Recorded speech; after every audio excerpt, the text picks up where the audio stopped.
Assalamualaikum warahmatullahi wabarakatuh. Kepada Pak Ade Suryanda dan teman-teman sekalian, kami dari kelompok 4 hari ini akan mempresentasikan tentang perencanaan pembelajaran. Berikut adalah anggota kami, yaitu Ada Mariska Diah, Muhammad Bayu Rifki, Meilindah Putri, dan saya sendiri Nia Yulianti, dan juga Said. Berikut adalah topik-topik yang akan kami bahas dalam perencanaan pembelajaran, mulai dari pengertiannya, tujuan, prinsip, unsur-unsur, fungsi, dan komponen. Berikut adalah pembahasan pertama oleh teman saya, Meilindah.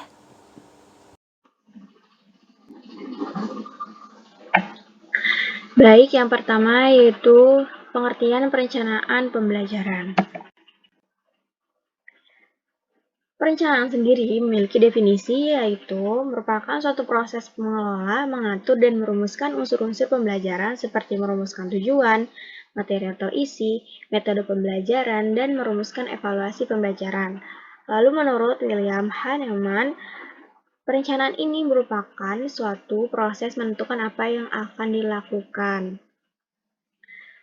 Kemudian, definisi pembelajaran sendiri merupakan proses aktivitas yang dilakukan secara tertata dan teratur, berjalan secara logis dan sistematis mengikuti aturan-aturan yang telah disepakati sebelumnya. Kegiatan pembelajaran ini bukan merupakan keinginan dari guru secara sebelah pihak, tetapi juga pembelajaran ini diatur dan dikemas sesuai dengan kebutuhan siswa.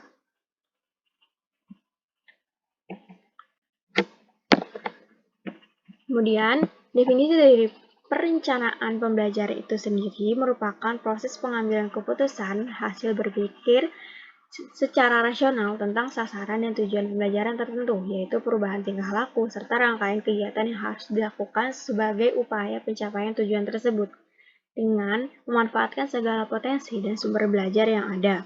Nah, outputnya ini berupa dokumen yang nantinya digunakan sebagai pedoman pembelajaran. Seperti contohnya itu silabus. Lalu yang kedua itu tujuan perencanaan pembelajaran. Tujuan dari perencanaan pembelajarannya ini menguasai sepenuhnya bahan dan materi ajar, metode dan penggunaan alat, dan perlengkapan pembelajaran, serta tenaga pendidik juga menyampaikan kurikulum atas dasar bahasan dan mengelola alokasi waktu yang tersedia dan membelajarkan siswa sesuai yang diprogramkan.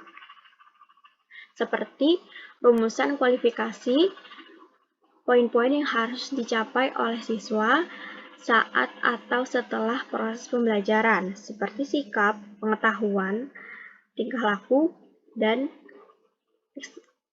kemampuan di luar materi-materi pembelajaran itu sendiri.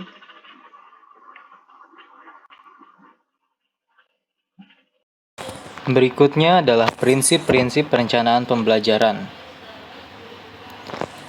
Prinsip yang pertama adalah keilmuan. Materi yang dirancang oleh guru, termasuk kegiatan yang menjadi muatan dalam rencana pelaksanaan dan pembelajaran, harus benar atau logis dan dapat dipertanggungjawabkan secara keilmuan. Relevan. Setiap unsur perencanaan harus saling terkait, mempengaruhi, menentukan, dan membentuk suatu kesatuan yang utuh untuk mencapai tujuan atau kompetensi. Sistematis. Setiap materi memiliki ruang lingkup atau cakupan, sehingga urutan penyajiannya sistematis atau teratur. Konsisten. Adanya hubungan yang konsisten antara kompetensi dasar, indikator, materi pokok, pengalaman belajar, sumber belajar, dan sistem penilaian. Memadai. Cakupan indikator materi pokok, pengalaman, sumber belajar, dan sistem penilaian cukup untuk menunjang pencapaian kompetensi dasar. Aktual, memperhatikan perkembangan ilmu teknologi dan seni mutakhir dalam kehidupan nyata dan peristiwa yang terjadi. Fleksibel, dapat mengakomodasi keragaman peserta pendidik, serta dinamika perubahan yang terjadi di sekolah dan tuntutan dari masyarakat. Yang terakhir adalah mencakup keseluruhan kompetensi. Komponen silabus dan rencana pelaksanaan pembelajaran harus mencakup keseluruhan ranah kompetensi, yakni kognitif, afektif, dan psikomotor. Ya, materi selanjutnya akan dibawakan oleh teman saya. Yang keempat adalah unsur perencanaan pembelajaran. Perencanaan harus memiliki unsur sebagai berikut. Yang pertama adalah ilmiah, yaitu keseluruhan materi yang dikembangkan oleh guru, termasuk kegiatan yang menjadi muatan dalam silabus dan perencanaan pembelajaran harus benar dan dapat dipertanggungjawabkan secara keilmuan. Yang kedua adalah konsisten, yaitu adanya hubungan yang konsisten antara kompetensi dasar. Yang ketiga adalah relevan, yaitu setiap materi memiliki ruang lingkup atau cakupan. Yang keempat adalah sistematis, yaitu unsur perencanaan baik untuk perencanaan jenis silabus maupun perencanaan pelaksanaan pembelajaran. Yang kelima adalah memadai, yaitu cakupan indikator materi pokok, pengalaman sumber belajar, dan sistem penilaian cukup untuk menunjang pencapaian kompetensi dasar. Yang selanjutnya adalah aktual dan konseptual, yaitu cakupan indikator, materi pokok, pengalaman belajar, dan sumber penilaian memperlihatkan pengembangan ilmu, teknologi, dan seni mutakhir dalam kehidupan yang nyata dan peristiwa yang terjadi. Selanjutnya yang kelima yaitu fungsi perencanaan pembelajaran. Yang pertama, dapat menggambarkan berbagai kelemahan yang ada sehingga mampu meningkatkan maupun memperbaiki program. Yang kedua, adanya kesiapan dalam penguasaan materi sebelum proses pembelajaran dimulai, sehingga mudah dalam mengimplementasikannya. Yang ketiga, agar proses pembelajaran bisa berjalan dengan baik dan mendapatkan hasil pencapaian yang optimal. Yang keempat, sudut pandang terhadap proses pembelajaran yang menuju pada pandangan tentang terjadinya suatu proses yang sifatnya masih sangat umum. Dengan kata lain, digunakan sebagai acuan maupun pedoman dalam proses belajar mengajar. Yang kelima, sebagai acuan belajar siswa sehingga dapat mengembangkan kemampuan siswa agar lebih aktif dan kreatif. Yang keenam, untuk menyampaikan materi sesuai dengan rencana dan tujuan guru terhadap siswa. Yang ketujuh, membantu guru dalam proses pembelajaran sehingga apa yang diinginkan dapat tercapai. Yang kedelapan, memberikan kesempatan bagi guru untuk mengembangkan profesionalnya. Dan yang kesembilan, mengurangi kegiatan yang bersifat trial and error dalam kegiatan belajar mengajar. Topik keenam yang akan dibahas yaitu adalah komponen perencanaan pembelajaran. Jadi dalam perencanaan pembelajaran itu memiliki komponen yang harus diketahui dan dianalisis sebelum dituangkan menjadi suatu perencanaan pembelajaran. Nah, di sini saya akan membahas beberapa komponen yang harus dipelajari, yaitu pertama, satu, analisis karakteristik siswa dan menilai kebutuhan pembelajaran. Jadi karakteristik siswa itu apa? Jadi karakteristik siswa itu adalah aspek-aspek atau kualitas perseorangan siswa yang telah dimilikinya, seperti bakat, minat, sikap, motivasi belajar, gaya belajar, kemampuan berpikir, dan lain-lain yang telah dimilikinya sejak kecil, serta latar belakang pribadi siswa dan tempat atau lingkungan belajar siswa. Dan dalam menilai kebutuhan, itu adalah kegiatan yang sangat penting dilakukan sebelum kita mengembangkan kegiatan pembelajaran, agar kita tahu materi-materi apa saja yang dibutuhkan oleh siswa. Jadi dalam penilaian itu ada 3 kelompok yang dapat dijadikan sumber informasi dalam kebutuhan pembelajaran, yaitu pertama adalah siswa, masyarakat termasuk orang tua, dan juga pendidik atau guru. Selanjutnya adalah langkah-langkah dalam mengidentifikasi kebutuhan pembelajaran berikut ini, yaitu adalah menentukan kesenjangan atau mengidentifikasi prestasi siswa, mengidentifikasi bentuk kegiatan pembelajaran yang paling tepat, dan juga menentukan populasi sasaran yang dapat mengikuti kegiatan pembelajaran. Dan selanjutnya nomor 2, komponen dalam merumuskan tujuan dalam pembelajaran.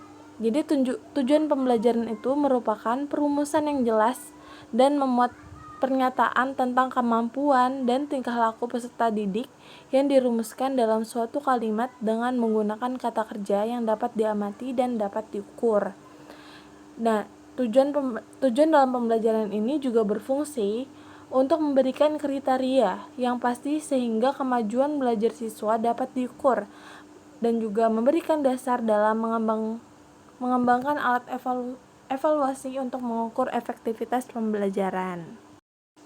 Selanjutnya, dalam tujuan pembelajaran ini ada tujuan pembelajaran yang khusus, yaitu tentang sasaran atau audiens, yang terbagi menjadi 4 komponen yang biasa disebut dengan ABCD. A itu apa? A itu audiens, yaitu siswa yang akan belajar. B itu behavior, yaitu perilaku spesifik siswa setelah selesai proses belajar. Yang C adalah condition, yaitu keadaan bagaimana siswa diharapkan mendemonstrasikan perilaku yang dikehendaki saat pembelajaran berlangsung. Yang D yaitu degree, yaitu tingkat keberhasilan siswa dalam mencapai perilaku tersebut. Nah, selanjutnya kita masuk ke pembahasan yang ketiga, yaitu analisis tugas belajar. Jadi sebelum kita masuk ke analisis tugas belajarnya, kita harus mengetahui dulu jenis-jenis materi yang harus dipahami, yaitu yang pertama adalah fakta, keadaan aktual yang sesungguhnya, misalnya seperti nama, tempat kejadian, julukan, istilah, dan lain-lain. Yang kedua yaitu adalah ada konsep, yaitu sekelompok fakta atau data yang banyak. Jadi dia memiliki sifat yang konkret serta abstrak. Jadi kata kuncinya yaitu adalah definisi, klasifikasi, identifikasi, dan ciri-ciri. Yang ketiga adalah prinsip. Jadi dia menarik 2 atau lebih konsep sedemikian rupa sehingga konsep-konsep itu saling berhubungan antara satu dengan yang lainnya. Jadi ini membahas tentang sebab akibat, hubungan suatu hal, ada jika bla bla bla, maka, dan lain-lain. Yang terakhir yaitu adalah jenis materi prosedur, yaitu langkah-langkah mengerjakan sesuatu sesuai dengan prosedur atau aturan tertentu. Nah, sebelum kita masuki analisis tugas juga, kita juga harus mengetahui metode pembelajaran yang harus dipakai. Jadi metode pembelajaran itu adalah cara yang dilakukan dalam proses pembelajaran untuk mencapai tujuan pembelajaran, yaitu ada beberapa metode yang akan saya bahas. Yang pertama yaitu metode bercerita, yaitu cara bertutur kata dan penyampaian cerita atau memberikan penjelasan kepada anak secara lisan. Sedangkan kalau yang kedua metode tanya jawab, jadi metode ini dilaksanakan dengan cara mengajukan pertanyaan kepada anak dan anak tersebut menjawabnya.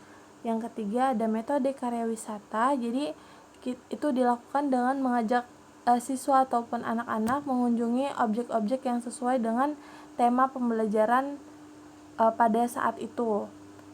Yang keempat ada metode demonstrasi, itu dilakukan dengan cara mempertunjukkan atau memperagakan suatu keterampilan agar dia dapat memahami secara realnya gitu.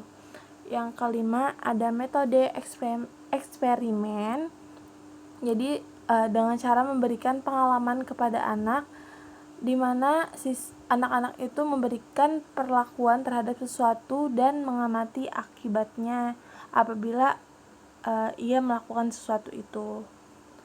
Nah, baru kita masuk ke analisis tugas. Jadi analisis tugas itu apa? Analisis tugas adalah proses menjabarkan perilaku umum menjadi perilaku khusus yang tersusun secara logis dan sistematik.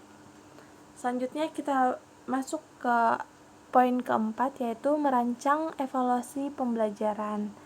Jadi evaluasi pembelajaran adalah penilaian terhadap pertumbuhan dan kemajuan peserta didik ke arah tujuan-tujuan yang telah kita tetapkan pada awalnya. Jadi hasil penilaian ini dapat dinyatakan secara kuantitatif, yaitu dapat dihitung, maupun kualitatif, jadi menuju ke baik.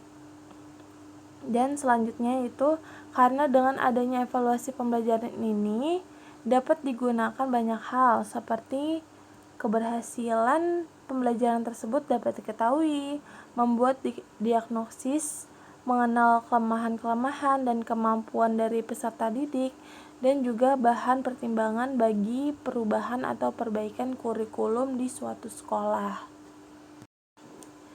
Dan poin yang terakhir, yang kelima, yaitu pengembangan sistem penilaian autentik. Jadi penilaian autentik itu merupakan penilaian yang dilakukan secara komprehensif, mulai dari masukan awal proses pembelajaran, terus proses pembelajarannya, dan juga hasil dari pembelajaran tersebut, yang bermakna secara signifikan atas hasil belajar peserta didik dalam ranah sikap, keterampilan, maupun pengetahuan para peserta didik tersebut. Nah, pada jenis-jenis penilaian autentik ini terbagi menjadi 4, yaitu penilaian kinerja. Jadi dia melibatkan partisipasi peserta didik khususnya dalam proses dan aspek-aspek yang akan dinilai oleh pendidik atau guru. Yang kedua yaitu penilaian proyek. Jadi merupakan kegiatan penilaian terhadap tugas yang harus diselesaikan oleh peserta didik pada waktu tertentu.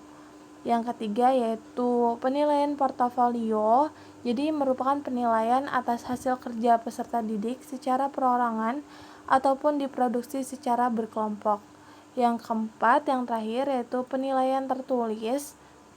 Jadi dia berbentuk uraian sebisa mungkin bersifat komprehensif agar melatih cara berpikir para peserta didik. Apabila keempat jenis penilaian autentik itu terpenuhi, maka menggambarkan ranah sikap, pengetahuan, dan keterampilan para peserta didik. Dengan demikian, penilaian proses pembelajaran menggunakan pendekatan penilaian autentik adalah menilai kesiapan siswa, proses, dan hasil belajar secara utuh.